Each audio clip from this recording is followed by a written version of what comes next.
What is going on, everybody? Happy Saturday. It's me, BobbyFi, and my man Sheets, although you can't see his beautiful face because he's at home and doesn't have his webcam with him. So we are going to be doing a lineup build. We've got his screen called up right now.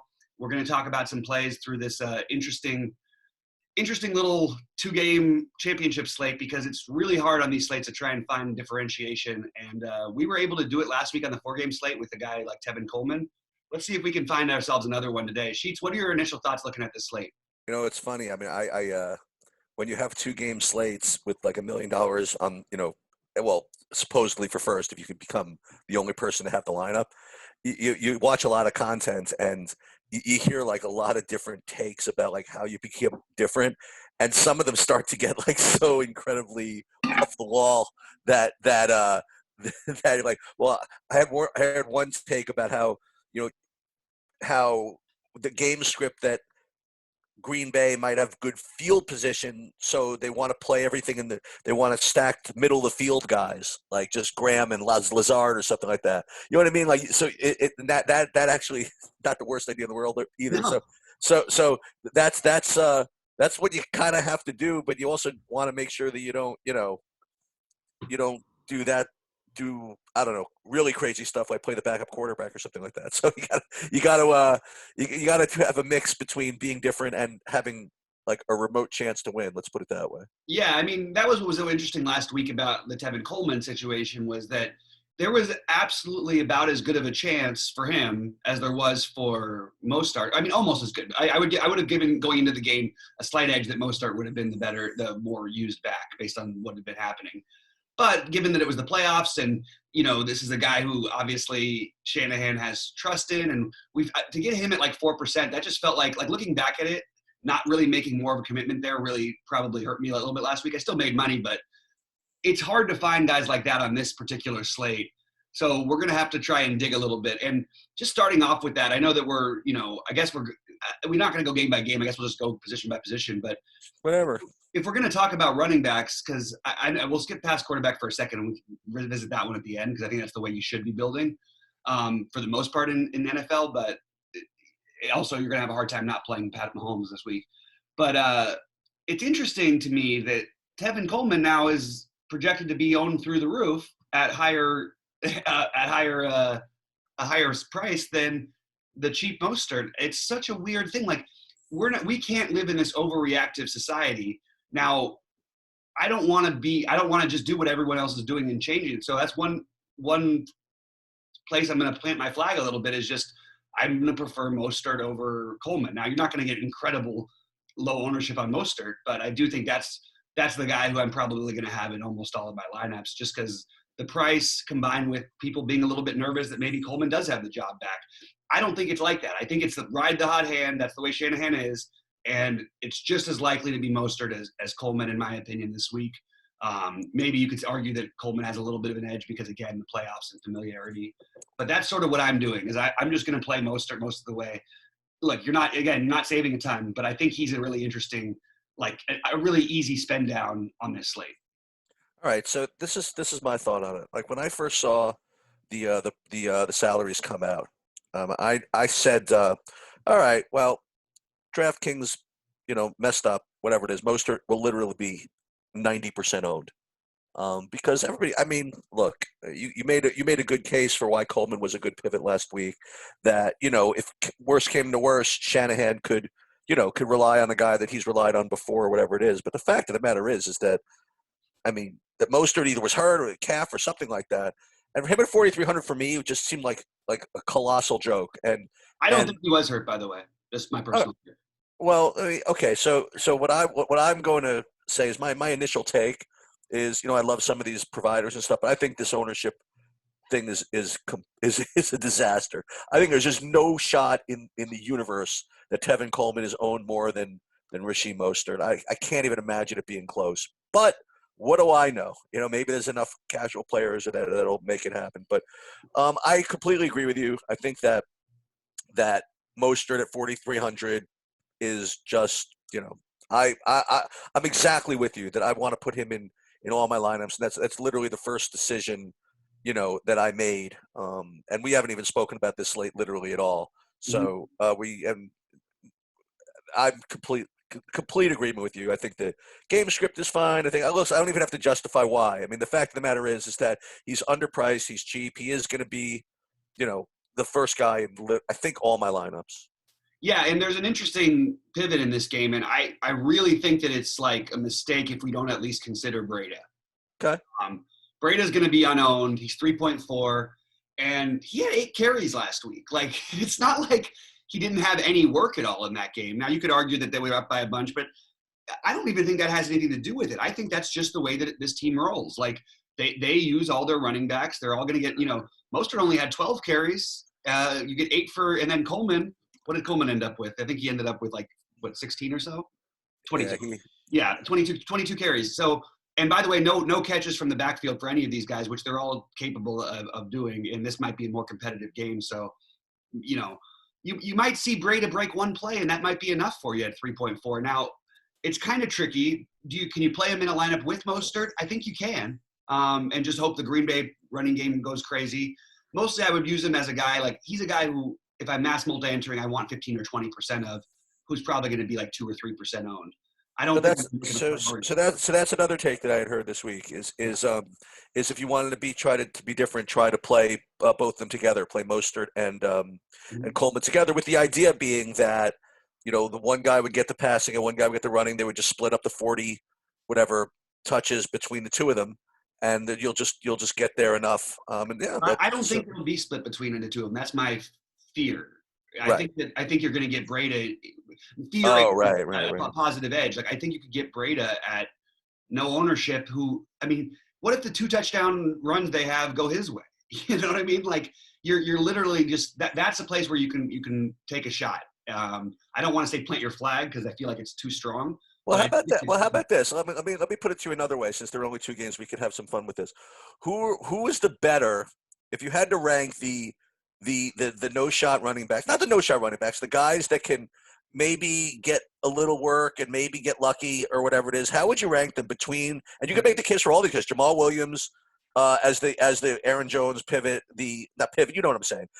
LaShawn McCoy, Breida off those other 2, or Dion Lewis. Who do you think of all those guys?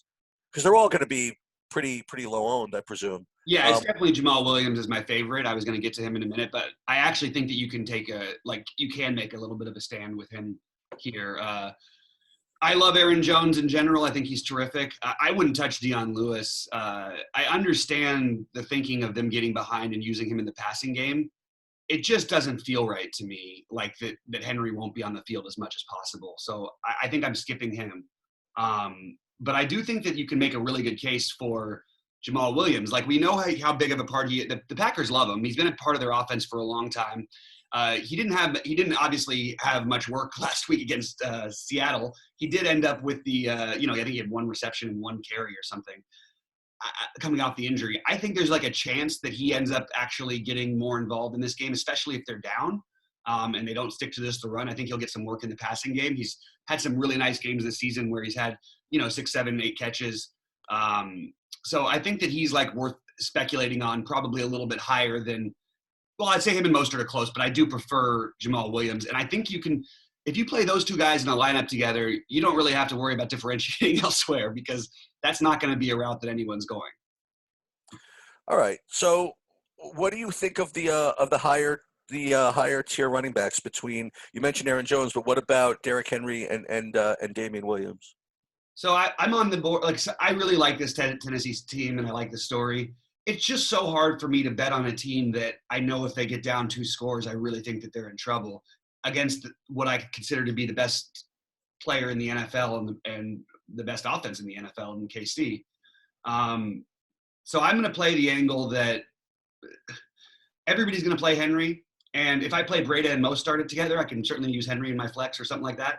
But I don't think that's the route I'm going to go. I think that I'm going to prefer, as gross as it sounds, I might end up preferring Williams just because of the game situation. And I just think the Chiefs, I hate making this bold call against this Titans team because we've all been wrong before about this team.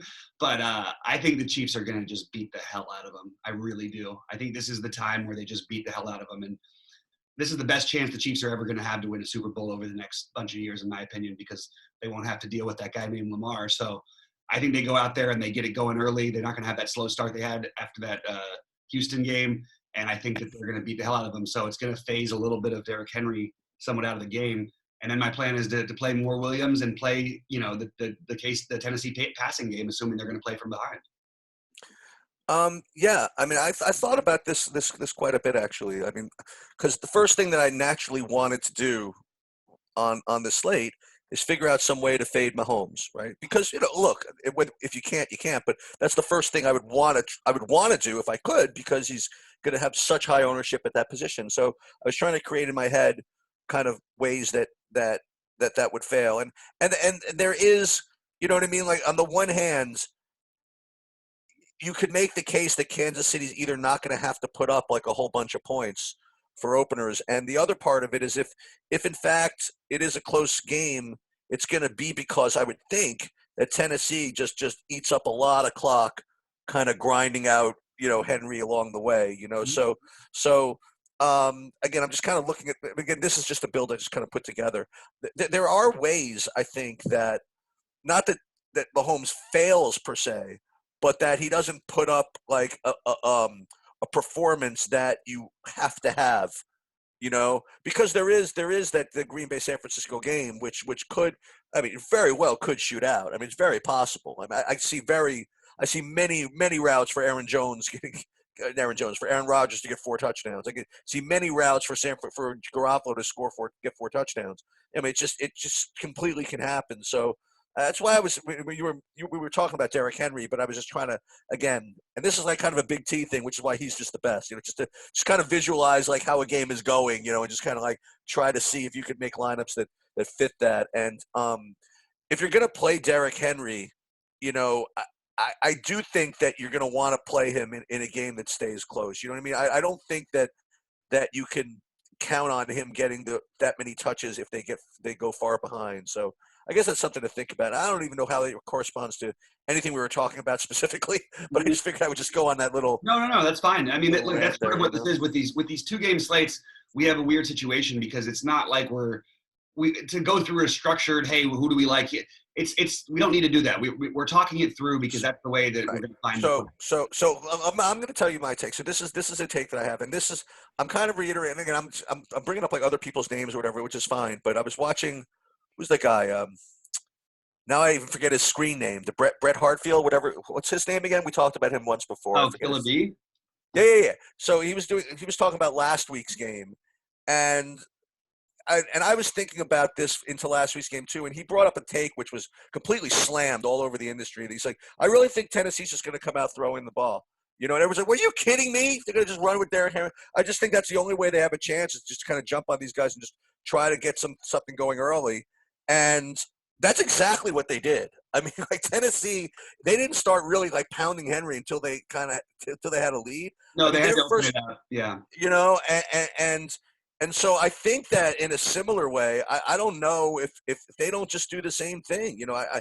And that's a way you could be different, is go right off the bat. You could just start off with like Tannehill, A.J. Brown, and even somebody else. You've come up with somebody. Go ahead. And I think you can get there, multiple ways. You can get there if they, again, just, well, look, this coach is pretty freaking sharp. You know what I mean? And if the whole universe is just expecting Henry to go pound away, I'm sure that he knows that Reed's going to try to stack the box against him also. So I think that if I were Tennessee, I mean, that's what I would try. I mean, look, they're freaking 8-point underdogs. They have no chance to win anyway. May as well just come out and do something different and just freaking fire it away. And so I think that the Tennessee passing game can succeed, both ways. They succeed in a game where, it's not out of hand early, because they might actually try to open it up early. And obviously if they're behind, then they have no choice. So I don't know. It's interesting. I think that they're going to try, no matter what, even if they come out throwing, they're still the whole point of the throwing is to establish the run. They're just going to try and keep the lanes open. No matter what, they're going to end up having to throw the ball, in my opinion, in this game. Yeah. I think that the guys who you can get creative with, because I honestly don't even think that's going to be that uncommon. I think that Tannehill will be the second highest owned quarterback, and that Tennessee passing game will be somewhat targeted.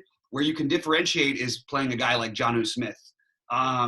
You got a guy who's going to be less than 10% owned, and he's 3,400. Not that you need the savings, but the tight ends are going to be so heavily loaded to the Kelsey, the Kittle, for good reason, and somewhat to Jimmy Graham even.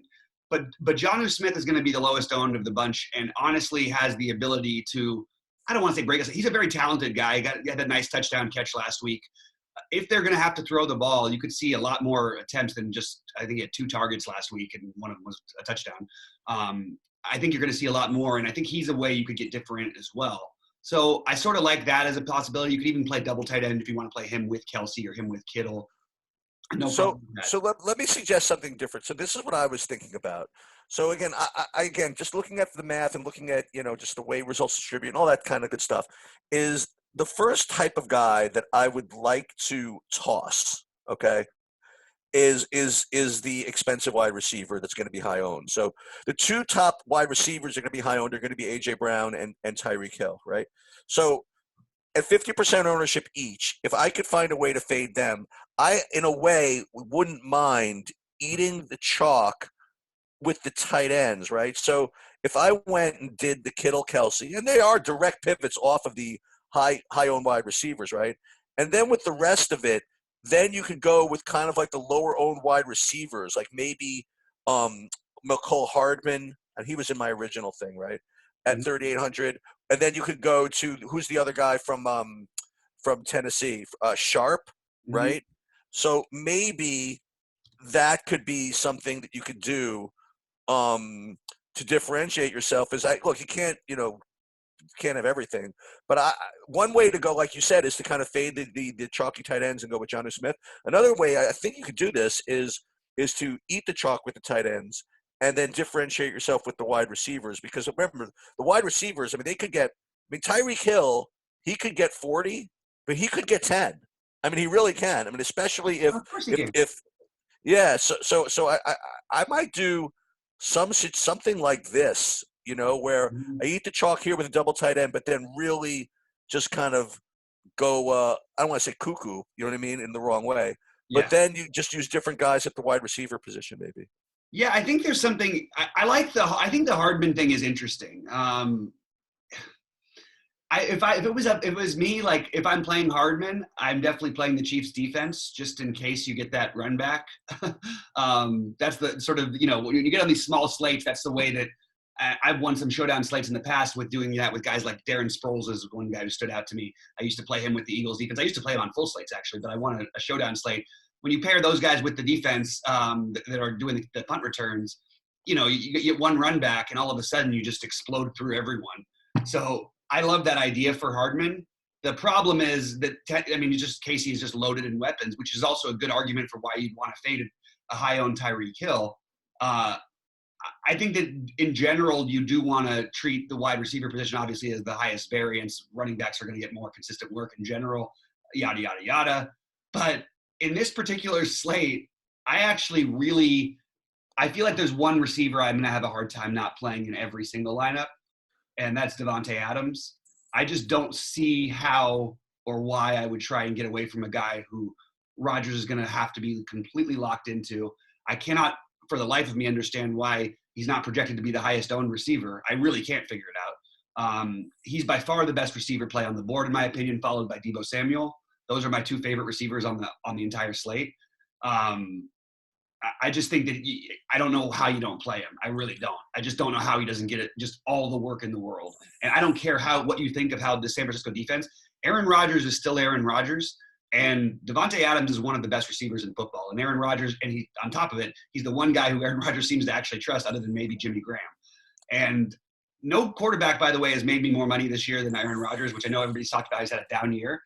I think that's an interesting way to go. I'm sort of pivoting over to quarterback, but because we're talking about, receivers, but like if I'm stacking another way that's not going to be another quarterback that's not going to be with Mahomes, I think it's Rodgers for me. I don't mind if it's just Rodgers and Adams or Rodgers, Adams, and maybe Jimmy Graham at tight end, also as a differentiator. But you have Rodgers, who's going to be less than half the ownership of any quarterback on the slate, and maybe a quarter, maybe not even, maybe less than that of Mahomes.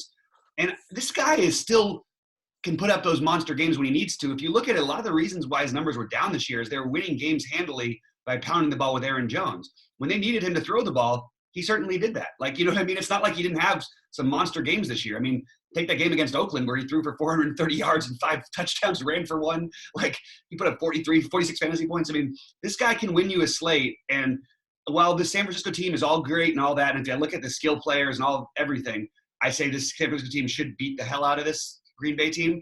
I don't see that necessarily happening. Green Bay, this team's got experience. You've got Rodgers at the helm. Maybe I'm still too in love with him, but I think that's a really, really clever way to go in tournaments because no one's going to play the Aaron Rodgers in the Green Bay passing game. All right.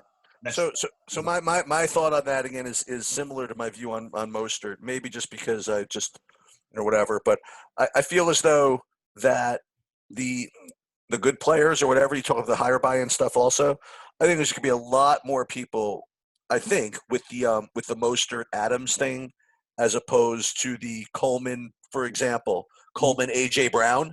You know what I mean? Like they have Coleman more than Mostert, and they have AJ Brown more than Adams as far as ownership goes. I would imagine that assuming that those are accurate or at least close to accurate, I feel as though as high owned.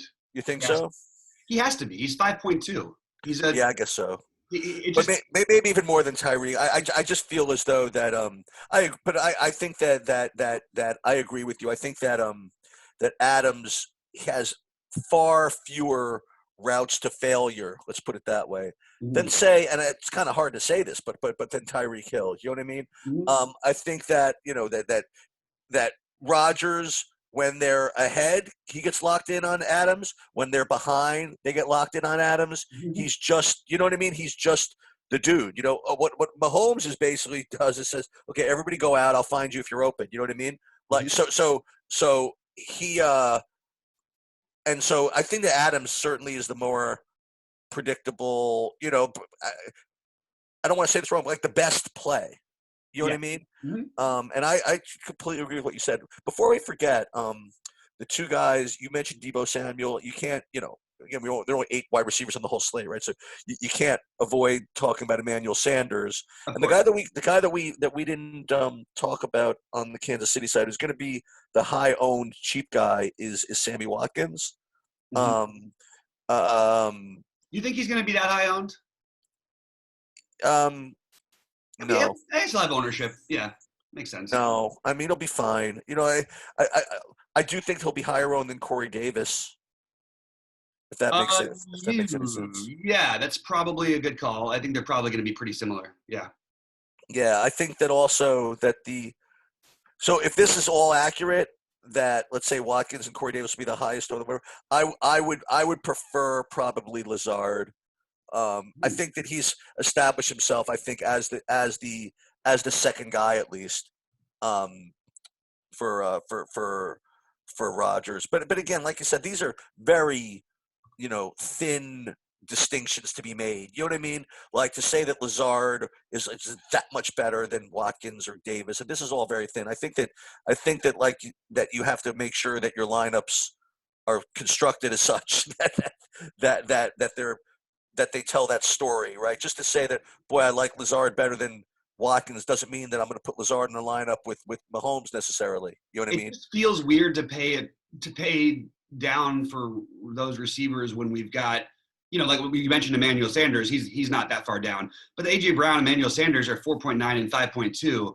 I'm sort of wondering, do I need Corey Davis? Do I need do I need Watkins? The thing with Watkins is the ceiling for Watkins is massive. We've seen it before.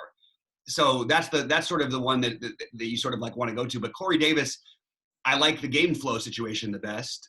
And, I don't think I'm going to end up with too much of Lazard, but I will play a little bit of him. Mostly it's going to be, I'm finding it pretty easy. Like I'm going to spend down on one of my running back spots or two. Playing, we talked about Mostert, but I'm going to play Williams. I'm going to play some Breda. So I'm going to end up spending up at receiver quite a bit and playing a lot of Adams, Hill, and Samuel, just because I can. If I'm going differentiating enough with Mostert and Williams, with a guy like Jamal Williams in the back, Jamal Williams in the running back, I think that and Jonnu Smith as my tight end. If I can make 2 big pivots like that, I'm okay with eating the chalk of even the high owned receivers because honestly, otherwise I just wouldn't need to spend all my money. And maybe that's another route we could go on this slate. Hey, let me ask you something. As we go, I guess, into tight end, I mean, you talked about John Smith for a second, but I know he had like 8 million points like yesterday, like last week, but you really think that that Kelsey is going to get more points than Kittle? I mean, Uh, I think the matchup's better for him. I guess I I mean, Kittle's really good. Kittle's an amazing player, but he's an incredible part of his value though is he's probably the best run blocking tight end. And this sounds ludicrous, but it's I think true.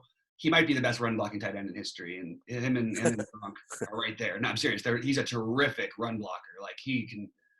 That's partly why this team moves the way that they do. So I don't know. I'm sort of stuck on that one a little bit. They're such different prices. I can afford to do whatever I want because of what I'm doing at running back. But when it comes down to Kelsey versus Tyreek Hill, I actually feel like this is more of a Tyreek Hill week a week that I'm going to side a little more with Tyreek Hill. And I agree that I think Kittle's probably a slightly better play. Yeah. I think it's a good call. There's so many less weapons in the receiving game. Although, to be honest, like for a team that didn't have any weapons to start the year, San Francisco certainly has figured out something with their receivers. I mean, they've got Sanders now. Deebo Samuel, this guy was a steal in the draft. I mean, Patriots got to be kicking themselves for passing on that guy, for N'Keal Harry of all things. Anyway, I just feel like that's an interesting sort of way to go. Another guy who I'm going to mention that these are the real reaches if they even are playing. A guy like Adam Humphries at minimum cost who's going to be unowned. We've seen him at times get some extra targets. I actually don't think that he's that much worse of a long shot play than I'm starting to like Corey Davis less and less as I look further and further into the slate. Initially, I thought I was going to play a lot of them. I don't think I'm going to end up playing much of them. But Adam Humphries is a weird off the board pivot. You can look. I mean, my whole thing is looking for low ownership. You can take a shot at with a guy like Geronimo Allison. These are not really fun, but the one thing they've got going for them, or even Tajay Sharp, he's another one that people I think might look a little bit towards, but I would prefer a guy like Tajay Sharp over Demarcus Robinson. Kendrick Bourne is interesting. Got a lot of work last week, but these are just guys who I'm sort of not quite as into as I just feel like it's a little bit, you don't need them, but if you want to get a low ownership pivot, they all sort of can be your guy if you end up in that price range. Yeah, Kendrick Bourne is always a guy that just it's a good, probably a good 2 or 3 game slate dude, because, and this happens a lot. Like I think was it last week's slate, whenever San Francisco played last. I mean, I had Garoppolo with both Sanders and Samuel. And as he's marching down the field, I'm like, okay, I know what's going to happen. He's going to throw it to everybody, and then Bourne will get the last one for a touchdown. That's exactly what happened. It's like and in a two game slate, when you have a guy like I said, like Garoppolo, who's not really locked into anybody, you know what I mean? He'll just kind of spread the thing around, and Garoppolo and Mahomes are probably two of the bigger spread around guys around. And Aaron Rodgers, too, for that matter, except for Devontae Adams. Other than Devontae Adams, Aaron Rodgers has always been a guy who can hit 15 different receivers in a game, guys you didn't even know are on the roster. But we'll go through at the end of this sort of where we want to be on each player. But I think what we're doing is sort of figuring it out for ourselves right now on air. So maybe it's not the best, most structured format for you guys, but I think you can sort of take something from what we're talking about because to me, this is how you have to approach these slates. And it's actually a value for me and Sheets to talk to each other about this as much as it's helping you guys or maybe more, because this is how you have to figure out how to build on these weird small slates. Who are the guys we're going to game with? I'll tell you, it's so funny how sometimes we're so different about stuff, because what I was just going to say to you is I actually think that if I were listening to this, I would really just get a lot out of this the way we're doing it this time. Mm-hmm. Because I mean, in a 2 game slate, that's what you are kind of looking for, is just kind of looking for, just ideas, and not just an overall, not just a build that we're going to rely on or set on. Just kind of, I don't know. I'm just kind of chilled about this review. Actually, I'm kind of liking it, because there are in this particular slate like a lot of different ways you can go, and I think we built up enough intellectual equity over the times we've been doing this, where we're not the types to just say you can play everybody you want. But there's certain slates where, and there's certain structures where you can spread out, and so you have to examine like different things. You know what I mean? So I think this is pretty helpful. But one thing I am figuring out, like as we're kind of going through this, is you are going to be able to play, like as long as you don't play Derrick Henry, and not to say don't play Derrick Henry, right? But if you play Derrick Henry, then it becomes difficult to play all those good wide receivers if you want to play them, which you probably don't want to do anyway. Like you don't want to play the chalk running back plus the chalk wide receivers, right? But aside from that, I mean, if you paid down at the second running back and to anybody really, even if you only saved 1,700, you went to Damian Williams, then you could spend up on pretty much wherever you want, which means, again, what I think might be a contrarian thing, and I'm back to where I was just about 15 minutes ago, is that if I have to start by cutting somebody, it would be probably either or the chalkiest wide receivers, that being Sharp and Hill, or like you kind of inferred, just fade the Kansas City passing game. I mean, there's certainly no reason why. Well, there's a reason why. There's certainly no reason why Kansas City can't just take a 14-0 lead, and Tennessee might not be able to do anything, and Kansas City just runs out the game. You know what I mean? That's very, very possible. And then if you played Mahomes at 70% ownership and he's got I don't know, 25 fantasy points or something like that, which is a good score, right? 25, I would take 25.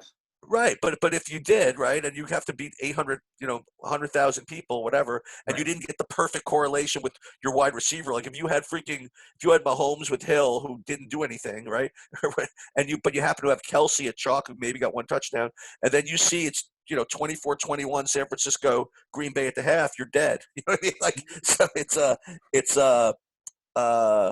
I think that it's those would be the two places I would at least start. And again, just like NBA, if you are going to play Mahomes and you are going to play Kelsey, you can't have it all. Like I don't think that let's put this together. If you played Mahomes with Hill, with Kelsey, and ran it back with AJ Brown, all right, which you could do, okay. Which you could. I don't think this is any chance to win. I mean, like by itself. I mean, that's just. I just don't. What if you play Jonnu at tight end? Well, that's what you'd have to do for sure. Just even before. That's the way you pivot off of this situation. Or Jimmy Graham or something like that. Yeah, Jonnu, Jimmy Graham. I think that Jonnu would be the better play based on the situation you've got set up with the other game stack, and then you can upgrade your defense to the Chiefs' defense. That's probably what I would do here.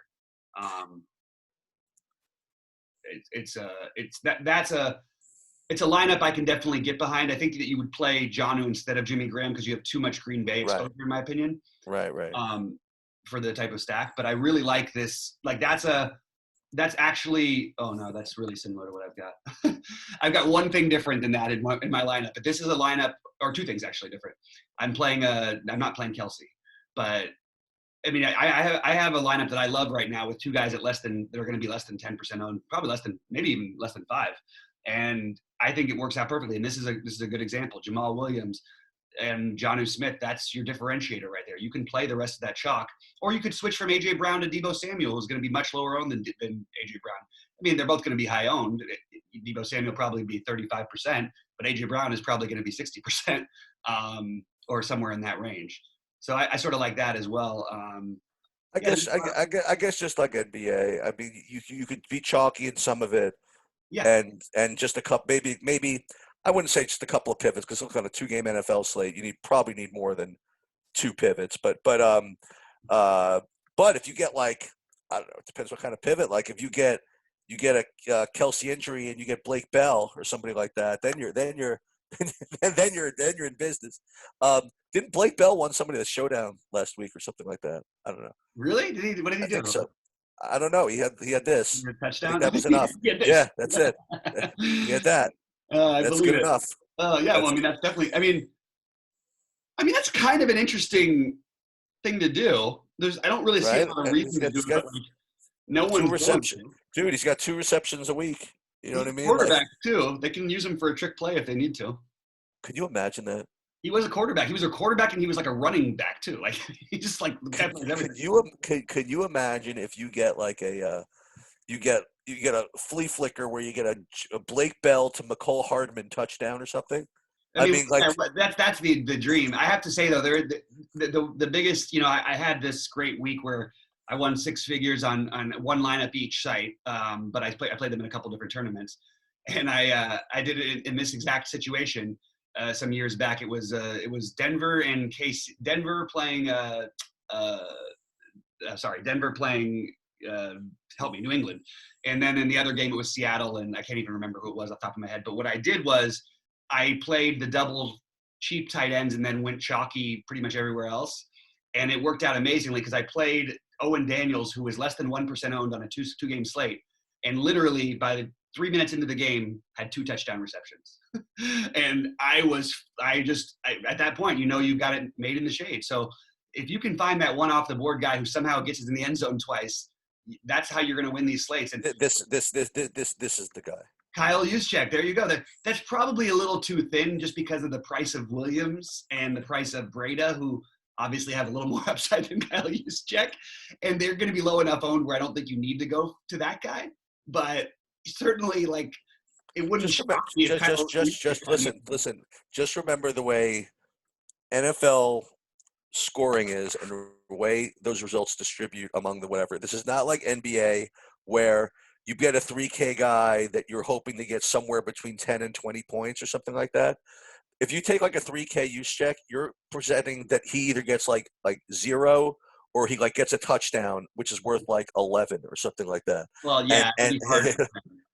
well, I don't know, man. I mean, He's he's a been full. above 10 He's his entire career. you put. Like, I don't know. You put him in. You know if I will say this is that if you have, I'll put it another way. If you're in first place in the million, if you're in first place in the million, okay, and all you and you're trying to hold off everybody, and let's say you have Tevin Coleman or Mostert in also, and San Francisco is on the other guy's Green Bay's 1 yard line, and they break the huddle, and the guy in second has got Juszczyk, and Juszczyk is lined up as a fullback, you are just not happy. You know what I mean? Like you're just you are just very very nervous. So but I'd be the same amount of nervous if I played Kyle Juszczyk. Like, either way, I'm going to be nervous as long as Kyle Juszczyk's in my I guess so. I guess so. The one thing you could look at with him, though, is he did have that weird, like, 7 reception game earlier this year that I just looked back at and it sort of jogged my memory. That in certain situations, they sort of can use him a little differently. The Niners are a strange team because it's probably why I hate playing Garoppolo in general, because they end up doing a bunch of things like you'll get Kittle on some sweep runs and things like that. You'll get Juszczyk will get some work. I just feel like there's a lot of ways they can come at you. I mean, you could legitimately have 5 different guys run for a touchdown in the game for the Niners the way that they play. But I don't know that I'm going to be able to get on board with the Juszczyk call this week. I'm with you.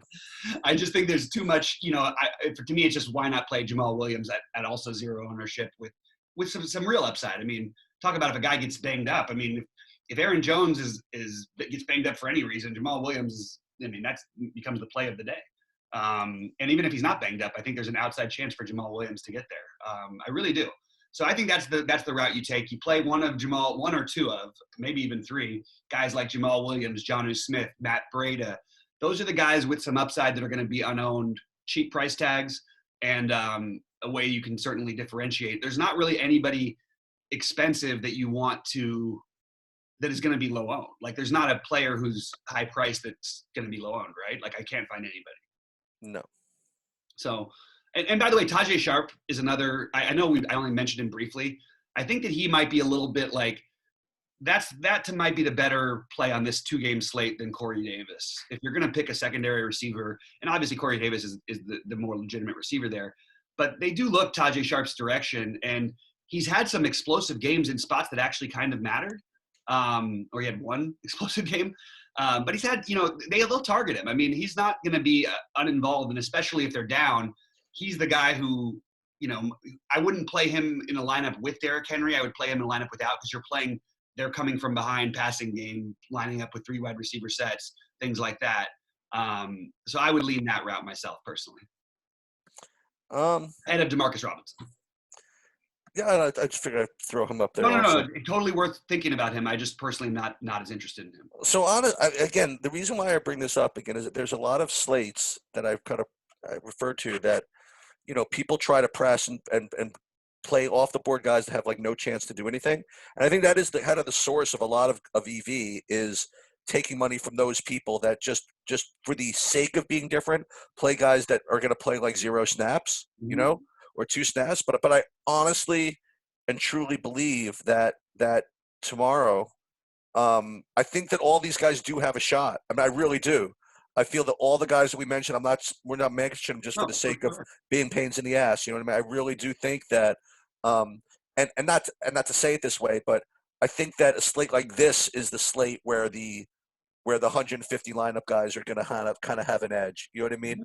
Um, Not that they wouldn't always, No, but I just because agree. they're good players, but you know what I'm saying, right? I think Yes. that it's just that the 150th lineup has like a real shot. You know what I mean?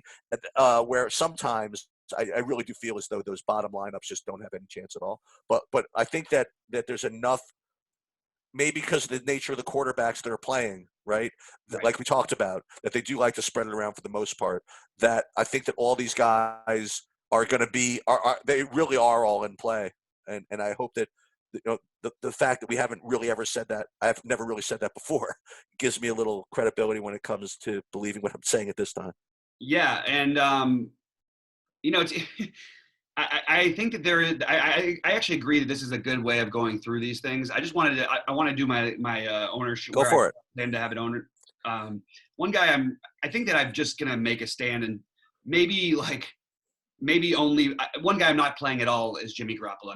There's just 0% chance I'm doing it. I Why understand. is it? Why is that? Why is that? Why is I that? need because I need first of all I need to make some stands of these kind of 2 game slates. So Yeah. I'm not going to be playing. I'll play a lot of lineups in some of the smaller tournaments, but mostly in the bigger buy-ins, it's going to be. I just love the leverage of playing the Packers passing game. Okay. I think that's an awesome way to go, and I honestly think it's a mistake not to play Mahomes with the way that I'm building because I just have too much money to spend. So I can. The only thing the difference is, am I playing Mahomes or am I playing Mahomes and Williams, or am I going to play Rodgers with Henry? The answer is probably both, but mostly it's going to be Mahomes with Williams. My first build, that's the way I went. And then, so for quarterbacks, it's going to be maybe 1 or 2 lineups with Tannehill. Rodgers will probably be in about 30% of my lineups, and then Mahomes will take up almost basically all the rest. Um,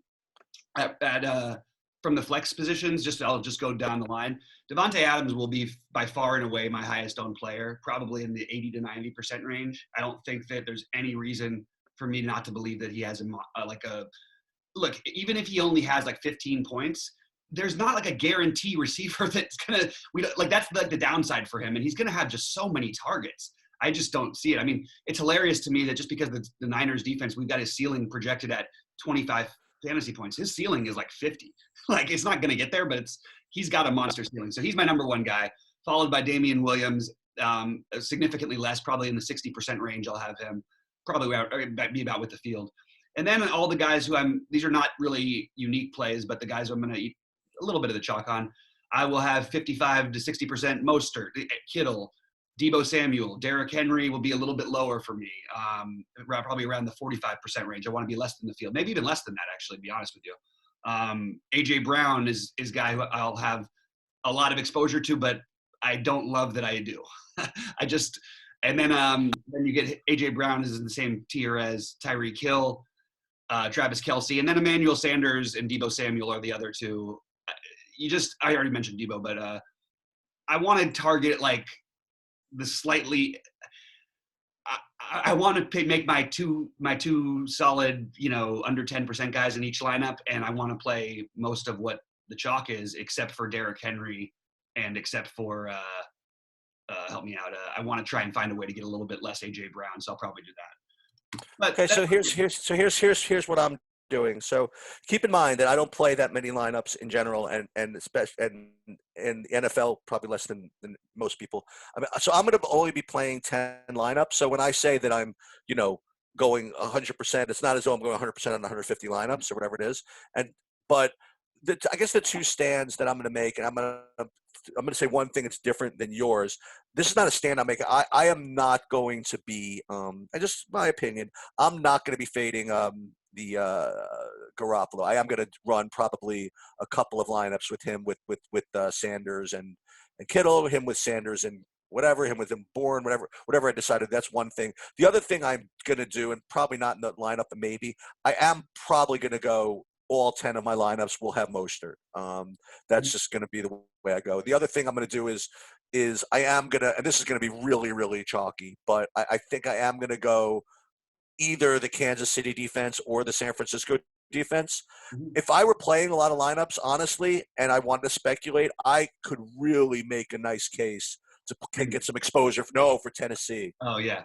Pick the Tennessee defense. I think that's just such an incredible amount of leverage on all the Kansas City lineups that I think that, and let's face it, I mean, Holmes does throw the ball a lot, and it's possible. I don't think that in my 10 lineups I'm going to get there. But I again, for those of you that do play a lot, I certainly would recommend that you do something, because God forbid Mahomes does throw a pick six or something like that. You're just.